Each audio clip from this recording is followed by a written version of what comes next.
um, save the video. Bigla na lang nawala, hindi ko na siya mahanapan. So, ayun. But today, sige, iingatan natin, i-record na talaga natin siya para maano din ng iba. Pero mas mainam sana kung maka-join din yung ibang classmates ninyo para at least matanong na nila outrightly yung mga gusto nilang tanungin sa atin. Okay. So, before we begin with our workshop, tanungin ko lang, saan kayo nahihirapan pa sa paggawa ng case study? Saang part ang mahirap? Para yun ang bigyan natin ng emphasis. Bilis ko kumain, ano?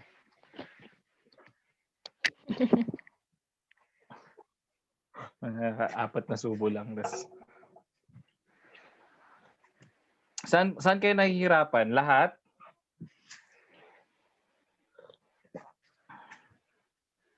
Uy, sagot naman kayo dyan. Wala akong kausap. Ngayon na nga lang tayo magkikita-kita ulit. Online pa. Sino pa kayo sumasagot?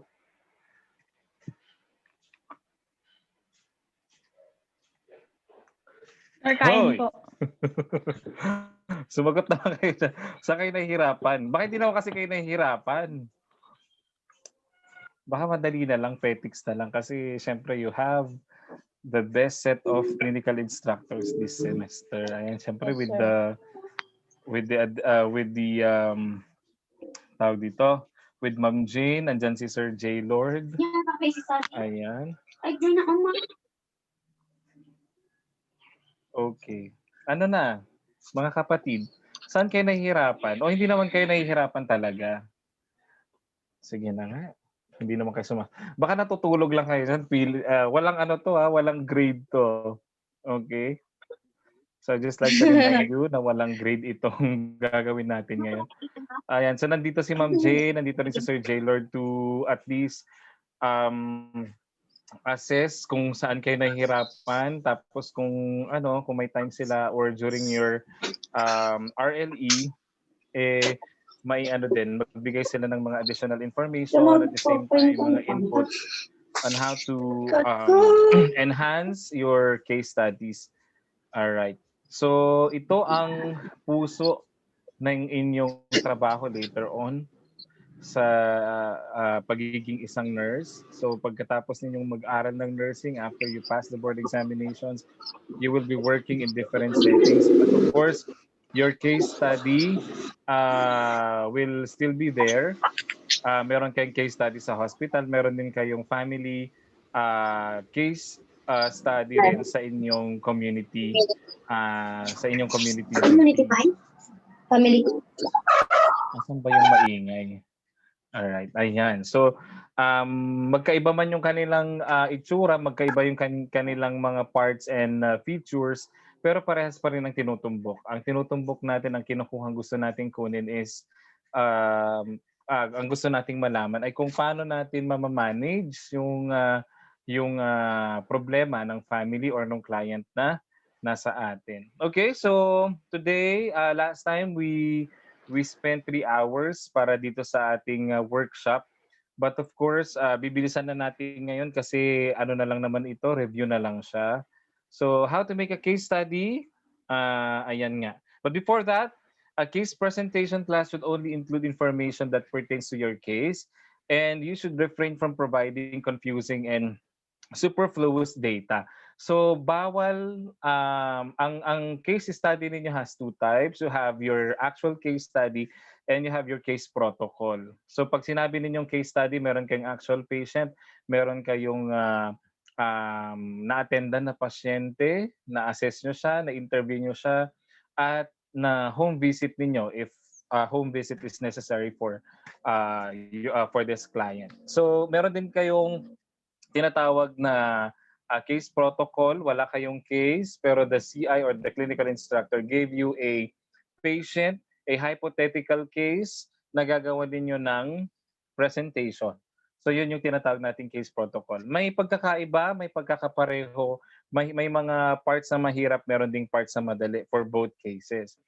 Pag actual case kasi, madali lang siya in a sense na meron kayong data Okay, meron na kayong isusulat sa bawat parte ng inyong case study. Yun nga lang, okay, kung wala kayong coordination, walang cooperation ang bawat isa sa grupo ninyo, mahirap ang actual case study. 'Pag pumunta ka naman dun sa case protocol, ang case protocol mababali niyo kasi, okay, malalaro ninyo yung contents, yung parts or yung features ng inyong case protocol. So puwede kayong mag-imbento ng mga parte, okay, na magfi-fit dun sa gusto ninyong mangyari sa inyong case presentation. Ang mahirap lang, gano'n din, kung wala din kayong coordination, hindi kayo nagmi-meet, hindi kayo da-dry run, okay, o hindi kayo nagko-collaborate with each other, mahirap ang case protocol. Kasi mahuhuli kayo during your case presentation. Alright? So may mga keywords, may mga sasabihin kayo later on during your presentation na iba dun sa sinabi ng inyong kagrupo. And yun yung magiging pitfall ninyo during your presentation. So this case presentation is the daily progress of your patient, which includes the normal VS, yung routine laboratory results, yung typical consultation, yung daily consultation ng inyong pasyente. At the same time, yung kanyang step-down transfer from a certain ward to another ward. So for example, ang pasyente ninyo is NSD. Okay, she was admitted na 2 CMs na o kaya 4 CMs na, primary yung pasyente ninyo. So immediately ay ipupunta siya sa emergency room. After the emergency room, she will be endorsed dun sa inyong obstetric ward.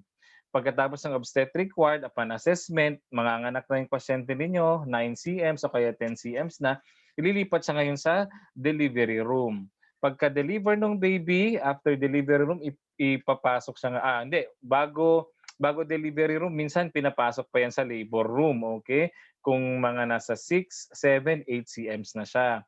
Then kapag 9 CMs, 10 CMs na yung pasyente and ready to deliver na, ililipat na yan sa delivery room. Pagkapanganak ng pasyente, minsan, pagkapanganak, pinupunta dun sa recovery room, minsan naman dinediretso na dun sa kanyang kwarto. Okay? So yun yung step down transfer from Ward A to Ward B to Ward C.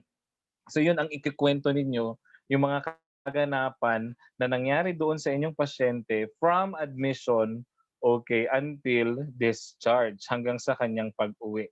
And this would include also other relevant patient information. So yung mga irrelevant information should be avoided.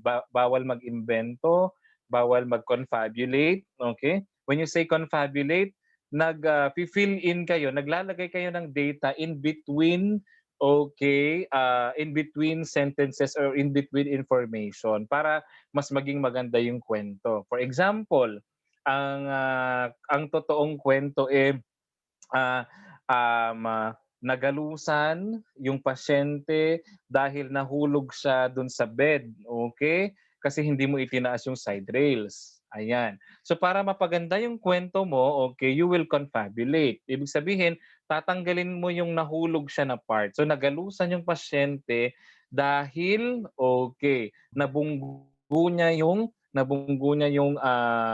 nagde-deliver ng pagkain o nagdi-distribute ng pagkain, kaya okay, masakit ngayon yung kanyang kamay, mga ganyan. So you have confabulated, pinaganda mo ngayon yung kwento para okay, you will not be liable to the problem, okay, or to the issue. Hindi ka mabibigyan ng, for example, reprimand ng supervisor mo o ng head nurse mo for that matter. All right? So, wag kayong mag-fill in ng data, okay, especially if this information are actually are confabulated or these are fabricated. Okay. So, next, nursing case study provides a written account of your patients or your patient, of the care delivered to your client. So the aim of this case presentation or your case study is to enhance the reader's knowledge of the importance of the nursing process and allow discussion to take place at each stage. All right. So your main audience, actually, in this case presentation, in the ideal setting, would be your classmates, the other groups, at the same time, your set of panel, okay, your panelists. Sila ang gigisa sa inyo during your case presentation. So, pag sinabing gigisahin, aabot tayo dun sa punto na feeling ninyo, pinapahiya kayo, aabot kayo dun sa punto na iiyak kayo kasi you've been doing a lot of effort dun sa part mo tapos ang dami pang mali, ang dami mo pa palang kailangang i-enhance. 'Di ba? But do not feel threatened, do not feel sad. Okay, kung darating kayo dun sa punto na yon, because this case presentation would actually help you, okay, na i-enhance ang inyong knowledge and skills at the same time para ma-master ninyo yung paggawa ng case study. All right? So the case study will make theoretical observations when required.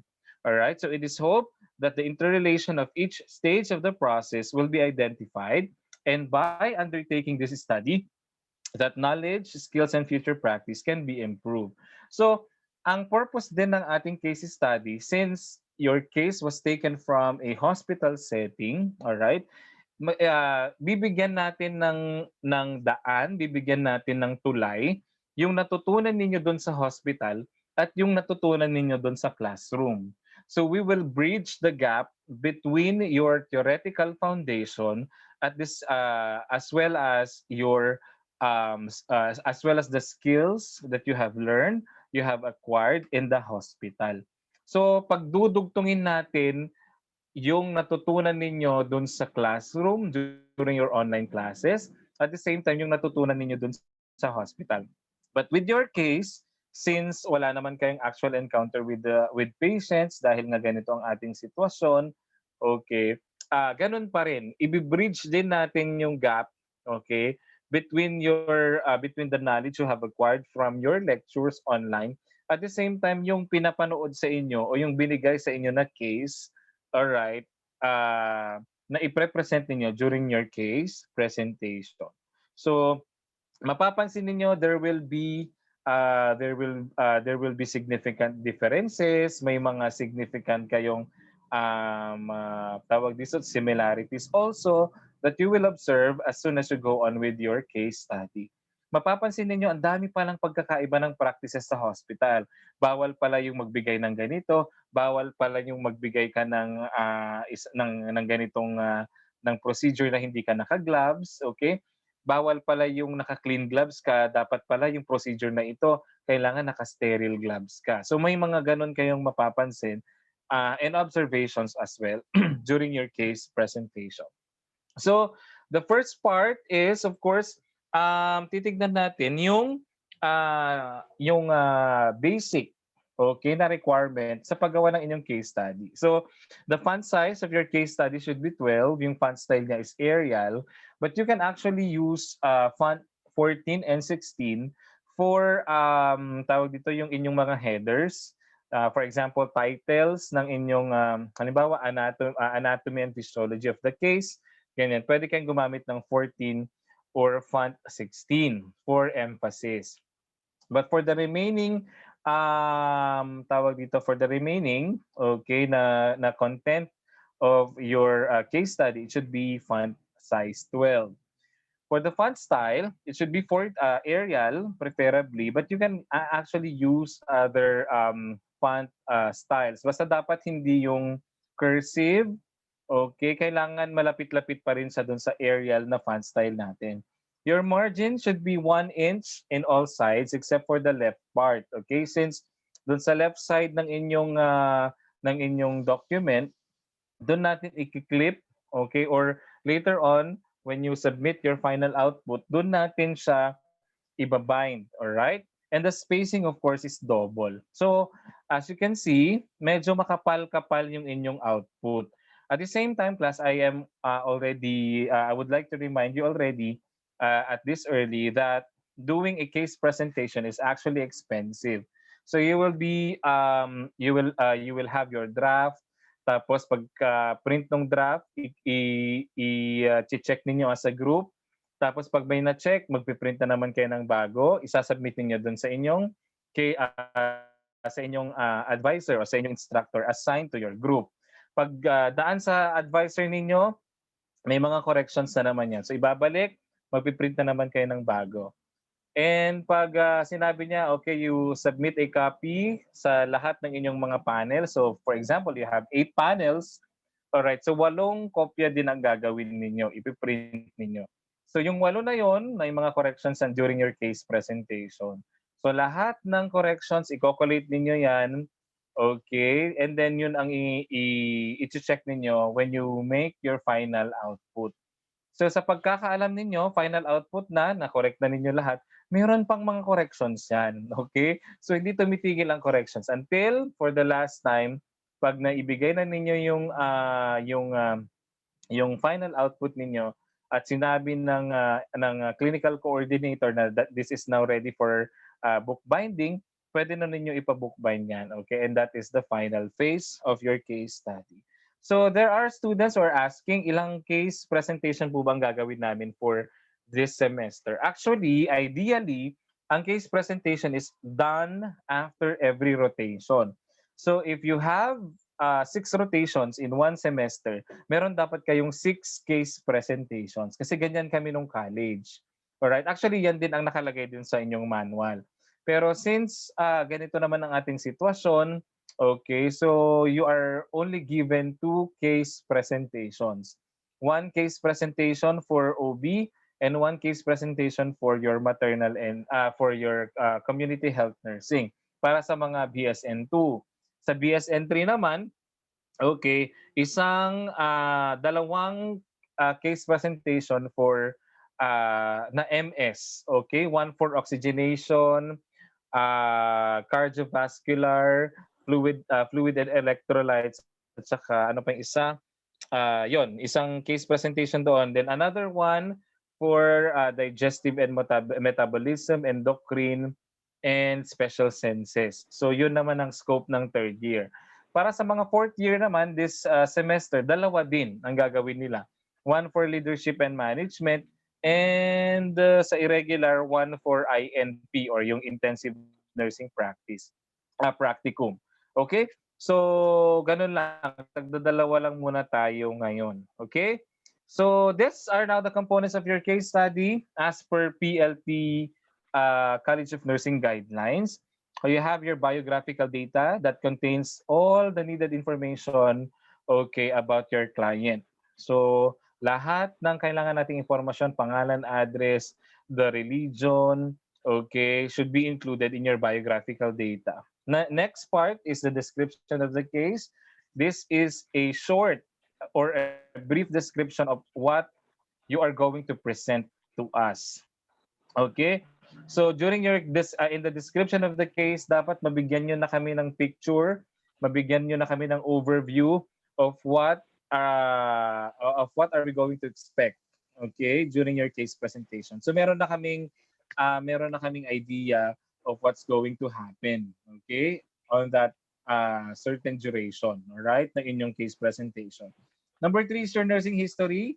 Ayan, so sabi nga, it's a history. Ano ang istorya ng kanyang buhay? Okay, bago siya na-admit. Ano ang istorya ng kanyang admission din during at present? Ano yung estado ng kanilang kalusugan, okay, as a family? All right, environmental, OB/GYN history, immunizations, lahat 'yan kailangan nating malaman because this data or information coming from the nursing history can have an impact on the present status of your client. Okay? Number 4, Gordon's 11 patterns of functioning. Ayan. So itong Gordon's natin is actually utilized since 2010. Bago ako pumasok ng PLT College, meron silang ginagamit dati na ibang assessment tool. But as we have a change in the administration in 2010, napalitan din yung ating ginagamit na review of system, which is yung ating review of the patterns of functioning, which is the Gordon's 11 patterns of functioning. All right? So ipapaliwanag natin yan maya-maya. You also have your physical assessment. I presume and assume that you are very good in physical assessment. Since you have okay good instructors, you have excellent instructors last semester, okay, na nagturo sa inyo ng health assessment and your fundamentals of nursing. So at the same time, you have your anatomy and physiology. Okay, I also would like to encourage you to be very good in anatomy and physiology because you have Ma'am Jane and Sir Martin who will be joining the panel later on at sila ang gigisa sa inyo sa anatomy and physiology. And of course, the pathophysiology, but since this is a normal OB case, wala kayong pathophysiology. So papalitan natin yung pathophysiology ng pathway of parturition or the flow of delivery, okay, ng inyong pasyente from, of course, fertilization, conception until delivery. Diagnostic examinations, all right, drug study, course in the ward, but I think course in the ward was eliminated for this term, for this semester since wala nga kayong actual patient. Nursing care plan, dalawang actual NCP at isang risk or potential NCP. You also have discharge planning, ethical legal issues and recommendations, your appendices if you would like to emphasize on something, you would like to present an explanation of a certain item, okay, na nadaanan during your case study, you can place it, okay, in the appendices. Reporter's profile, yung profile po ng bawat reporter or bawat miyembro ng inyong grupo. And last but not the least, your bibliography. All right. So, in the first part of your case study, of course, you should have a title page. Okay? So, yung title page natin, all right, yung title page natin should contain the details of the school, your department, your tawag dito, the subject, all right? Yung subject na